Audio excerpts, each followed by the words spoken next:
for us tonight. Bless us indeed. This is our prayer in the mighty name of the Lord Jesus Christ. And everybody say amen.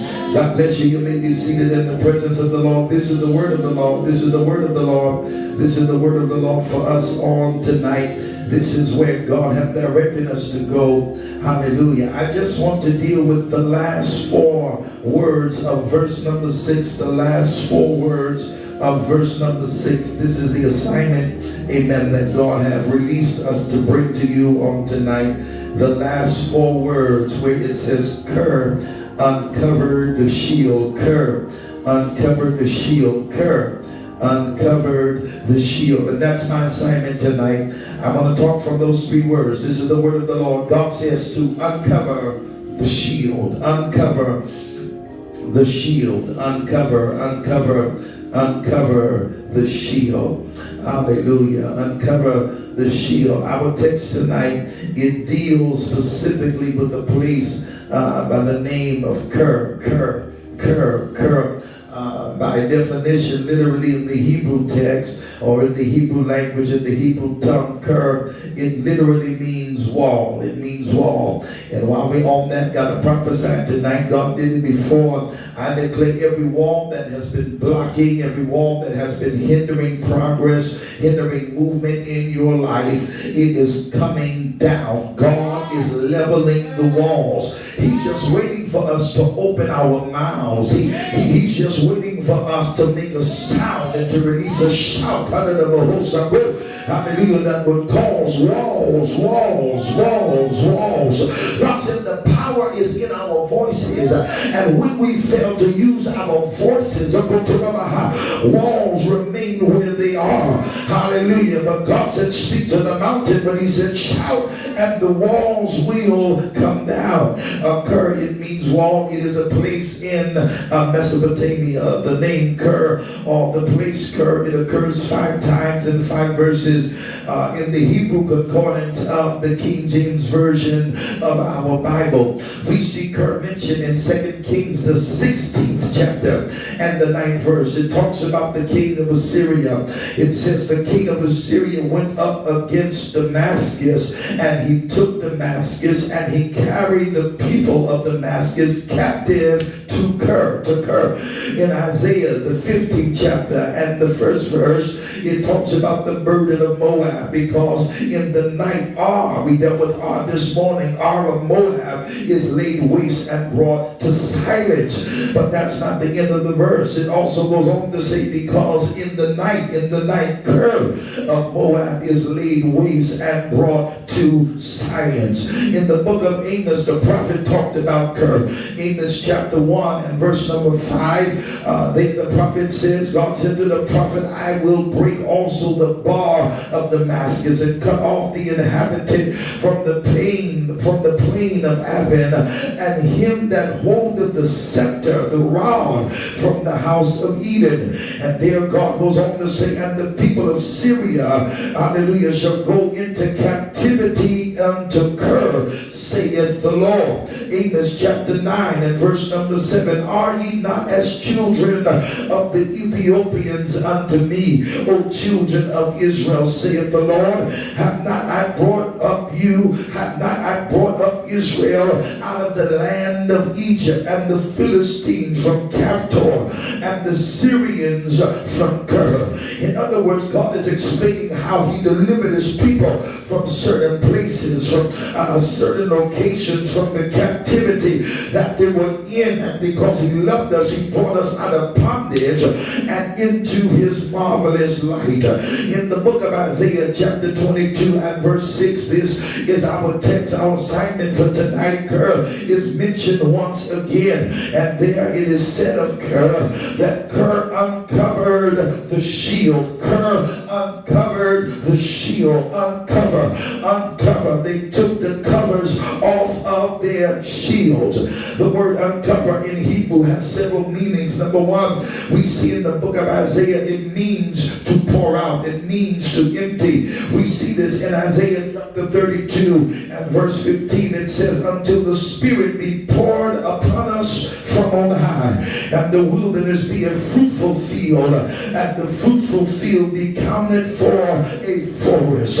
In other words, God is saying what the people should be waiting for is for my spirit to be poured out upon them from on high. In the book of Isaiah chapter 53 and verse number 12, it said, therefore will I divide him a portion with the great, and he shall divide the spoil with the strong, because he has poured out his soul unto death. First we read of the Spirit being poured out upon the people, but here it talks about how, hallelujah, the soul is poured out unto death. But the word uncover, it not only means to empty or to pour out, it also means to make naked. It means to expose. In Isaiah chapter 3 and verse 17, God is speaking of judgment concerning the daughters of Zion because of their disobedience, because of their haughtiness and their arrogance. Isaiah chapter 3 and verse 17, it says, therefore the Lord will smite with a scab the crown, that's the top, the crown of the head of the daughters of Zion. In other words, God said as judgment for the women of Zion, those who are caught up in arrogance and pride. God said, I'm going to smite the crown of their head. God said, I'm going to attack the middle, the top of their head. Hallelujah. Not only that, glory to God. Hallelujah. The Lord also says, I will discover, or I will uncover their secret parts. This is speaking of how God would expose even those that he loved, even the daughters of Zion, his own children. Hallelujah. God said they've gotten to the point where I've got to expose them. And God said, I will expose even their secret parts. Hallelujah. But we see here, glory to God, that hallelujah, their appointment, their assignment from God is to uncover their shields, to uncover the bucklers. Hallelujah. We see in Isaiah chapter 21 and verse 5 there, hallelujah, the shield is mentioned because the shield was important to soldiers. I want you to know, not only do soldiers must they have a sword, but every good soldier also has a shield. Shield is important. It's a defense. It protects you from, hallelujah, whatever the enemy is launching your direction. Can I tell you tonight, hallelujah, that God has had an invisible shield around you all of your life. Hallelujah. Were it not for the invisible shield, was it not for the protection of God, none of us, hallelujah, would have made it. And yes, we've been through some things. Yes, God has allowed certain things to hit us and, hallelujah, to attack us. Nevertheless, because we were shielded and because we were protected, God did not allow what was sitting in our direction to kill us. Hallelujah. God said, you're my child, and because you're my child, I will protect you. You are in the hands of God. You are in the secret place of God.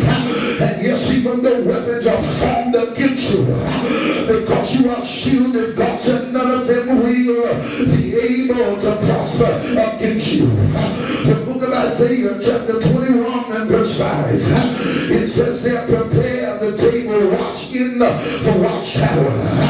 God said, eat, drink, arise, ye princes, and anoint the shield. We see historically that people wouldn't just put olive oil on their heads, they wouldn't just anoint their bodies, but the soldiers, they would take their shields and they would anoint their shields. And God is even saying tonight that the shields of his people, they must be anointed. Every weapon that you carry, there must be oil attached to it, because the devil recognizes the anointing. Even if he does not respect you, he has to respect the anointing. He has to respect the oil that God has placed upon your life. And here in Isaiah the 37th chapter and the 33rd verse, therefore the thus saith the Lord concerning the king of Assyria. God said he shall not come into the city. And I know it seems like things are bad in the city now, but God said I won't let certain things even give in. Were it not for the hand of God, things would be worse.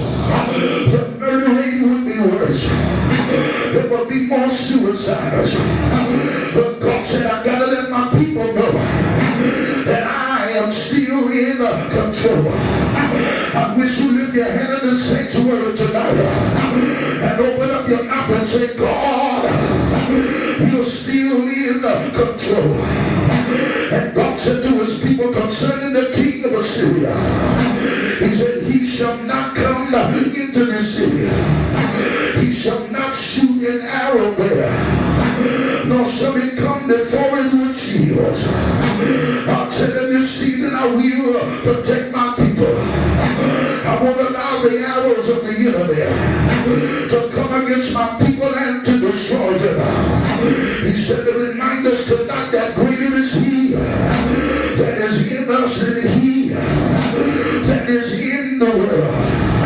And this is what God is saying tonight to the people of God.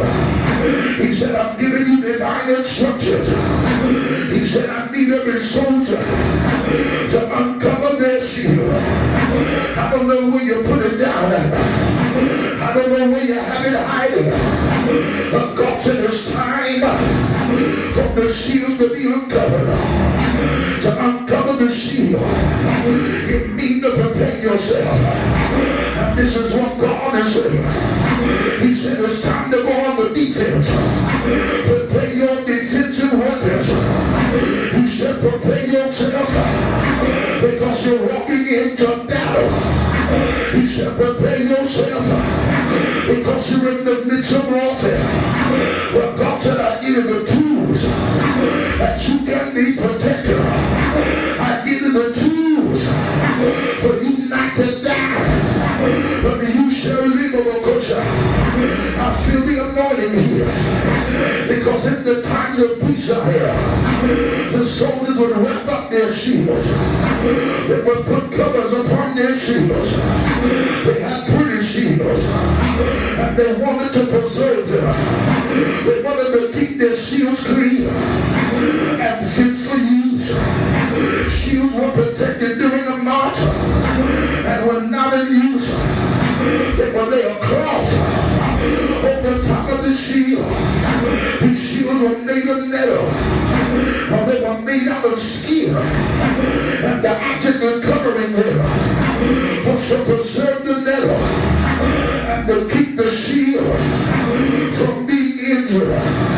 To uncover the shield and to prepare for battle. And that's what the Spirit of the Lord is saying tonight. He said, tell Zion, prepare for battle, prepare for warfare.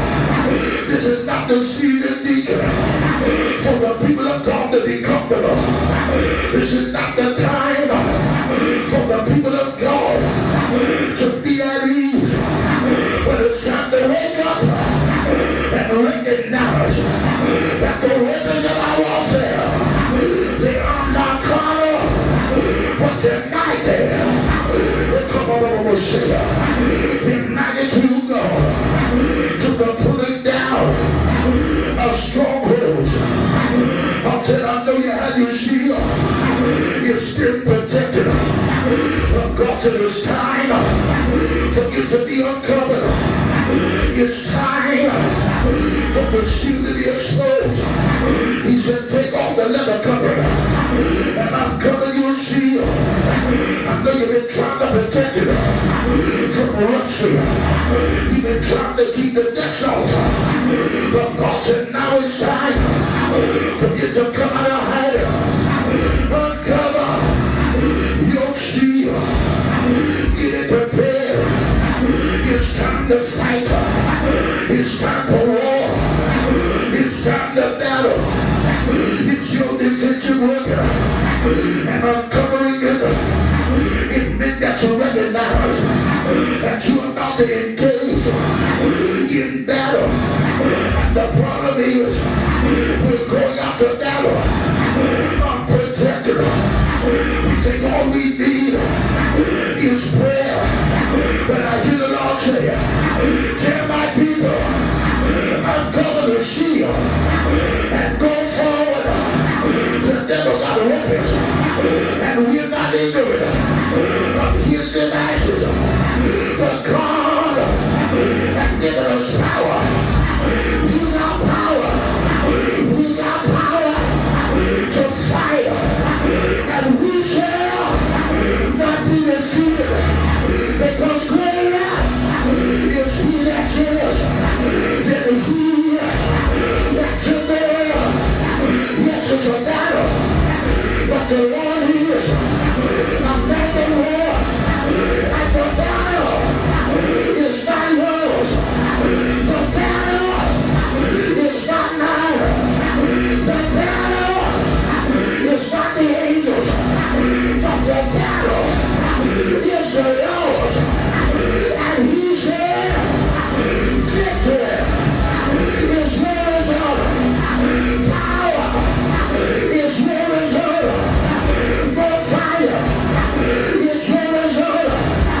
I'm coming to see you and use it. Use it. Use it. I'm coming and use it.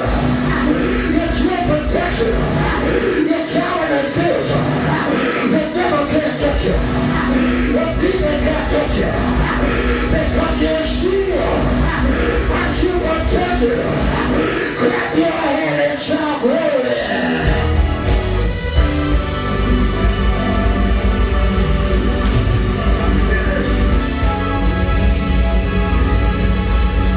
That's what the Lord said.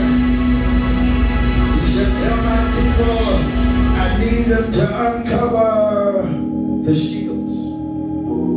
What happens is soldiers who are accustomed to all this armor, when they're not in warfare, they put their armor to the side. And God says they have covered their shields. They fail to realize that they are always in warfare. So they must always be ready to defend themselves. God said tonight, he said, we all make a shield. Have a shield. It's in the book of Ephesians chapter 6. Yeah, the book of Ephesians.